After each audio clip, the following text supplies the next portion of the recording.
Hindi ko alam na pwede palang pagsamasamahin sa isang aircon yung makakatipid ka.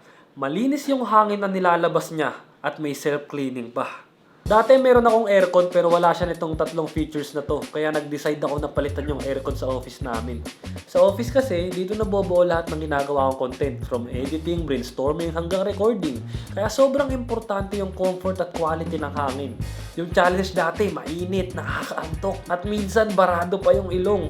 Kaya nagkokos na hindi kami productive. Bilang creator na nag-aircon madalas, malaking bagay yung tipid sa kuryente.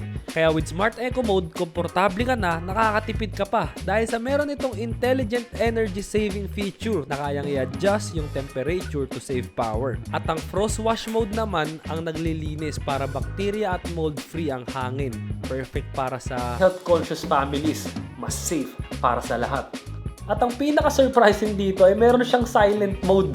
So perfect sa pagre-record, walang ingay sa background at clear na clear yung audio ko dahil sa whisper quiet.